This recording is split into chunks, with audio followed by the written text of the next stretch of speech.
There's a lot of things I'm fascinated by. How many people in here, and what I really hope that we do today is be very honest with each other. So, you know, we all traveled very far, so please don't bullshit me. I don't want to see this. I need straight hands in the air. How many people in this room said the following thing? I will never get a Facebook account. Raise your hand. Hi. Okay? Keep it up, lazy asses. I want everybody to grasp it. Look around. Front row, look around. Okay? Keep it high. Thank you. Of those people, thanks for the honesty. I know there's a couple liars in there. You should be ashamed of yourself. How many people, of those people, you can put your hands out, of those people that just raised their hands, how many of you do have a Facebook account right now? Raise your hand.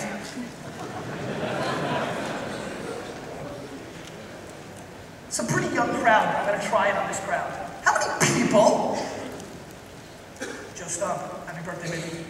How many people, this is a doozy, a little young, but I'm going to try it. How many people in this room said this, granddaddy? I will never get a cell phone because why would I want anybody to get a hold of me anytime they want? Raise your hand. Hi. Hi.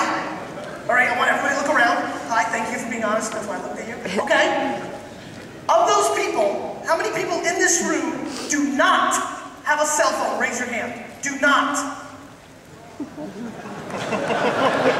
Hold on, somebody, right? I saw a hand. Please stand. Oh no.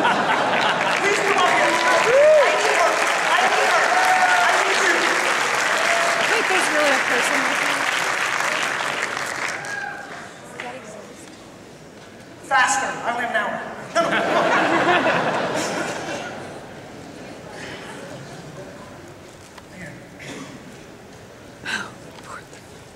How are you? What's your name? E.T., how are you? Nice to meet you. Can I sell you on eBay? Because you're rare. You're so rare. I can get at least $1 million, I think. You'll be halfway home to chest. All right, thank you. Thanks for coming. Let's hear for her. Go Circle!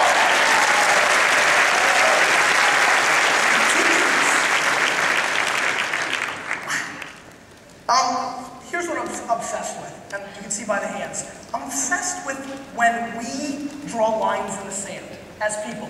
When we draw a line in the sand and say we're not going to do things. When we say things like, well, why the heck am I going to check in everywhere I go?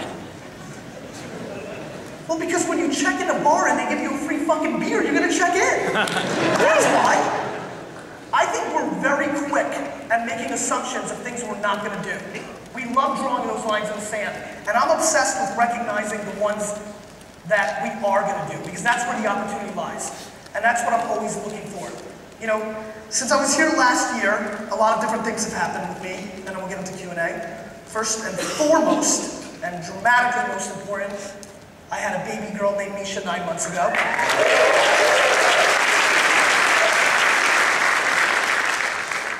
That was interesting. I asked a woman if I could sell her on eBay, and the place exploded. When I talked about having a baby, and I got a solid response. I had a baby 9 months ago.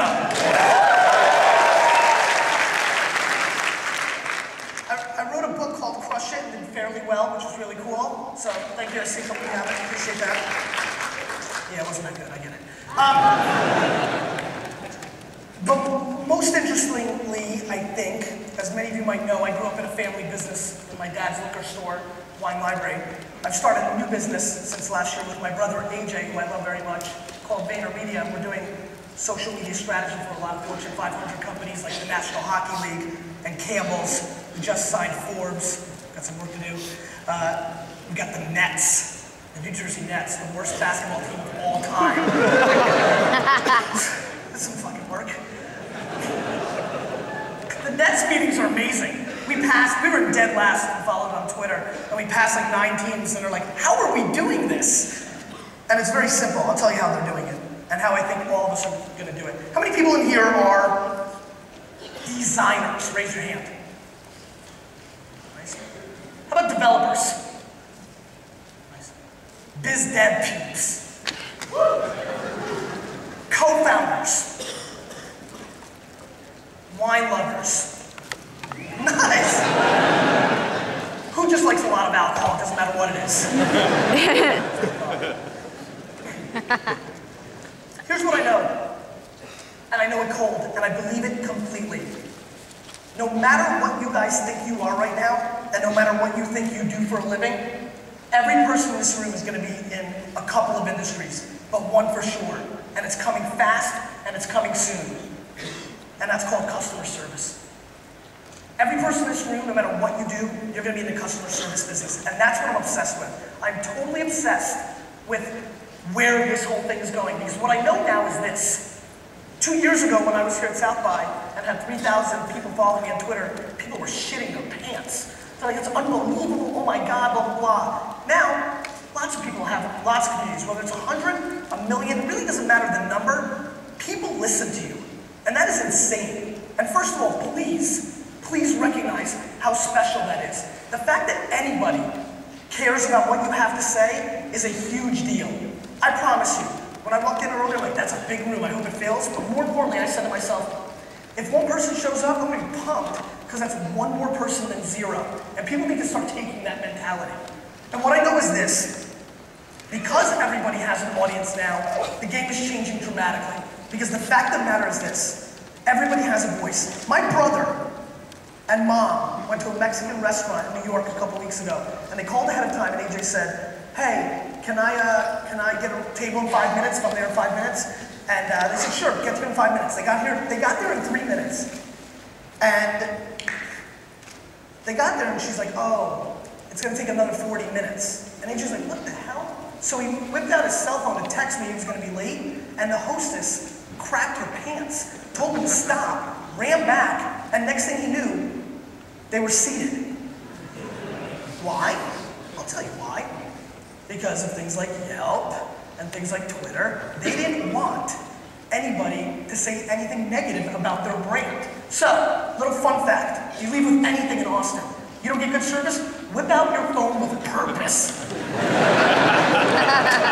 Oh, it's gonna be 10 minutes?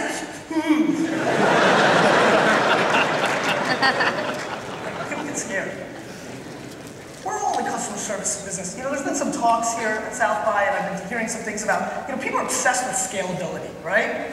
You start brainstorming stuff, and it's like, how does that scale? How does it scale? Blah, blah, blah, all that stuff. And I think it's a massively fascinating thing. And I think it's very important if you want to build a big business. I get it, scale's important. I will not disrespect scale. That would be a huge mistake. However, I'm really curious to why effort is not being talked about more. A lot of people always bust my chops. You know, they roll up after a talk or when they see me and they're like, yeah, but Gary, answering all those emails and all that interaction you do, how are you going to scale that? And I'm always like, I'm going to try. You know, I think that people are massively underestimating caring. I really do. I really, really do. I don't give a shit if you build the greatest app of all time and you have great PR, your product is going to have a problem eventually if you don't give a fuck. And way too many people are obsessed with so many things, and what's really gotten scary to me is I thought it was just startup entrepreneurs in this industry, but now that we're consulting with a lot of companies, the fact of the matter is, real dead and simple, let's not bullshit it anymore, companies don't give a fuck. They just don't. They don't care about users enough, they just don't. Which is why, when somebody like Zappos gives even a solid fuck, we go crazy. And so, I think that caring is massively underrated. I walked into a client and said, all right, here's what we're gonna do. They're like, you know, everybody's so silly. Like, how are we gonna get more Twitter followers? I'm like, well, can I ask you a bigger question? Why do you want Twitter followers? You know, the problem is they want Twitter followers for one reason. Like 99% of the people that play Twitter, they want to fucking spam them. They want to hit them up with offers. How many people in this room remember surmise.com? That's why it's fun to go to SXSWi, there's actual hands. Surmise.com is how I built my list. It's how I built my community. When that came out, I lived on it. I typed in Chardonnay, Merlot, Cabernet. People had questions, and I answered them. That's how I won. And I didn't answer them with, oh, funny you should bring up Zinfandel. I just did a show on that. Link. No, I just answered. Here's the problem, and it's the biggest problem that I see with every business, every startup, every product. Everybody everybody's trying to be a 19-year-old dude. And what I mean by that, thank you for getting it. And what I mean by that is everybody's just trying to close too fast. Give it a little time.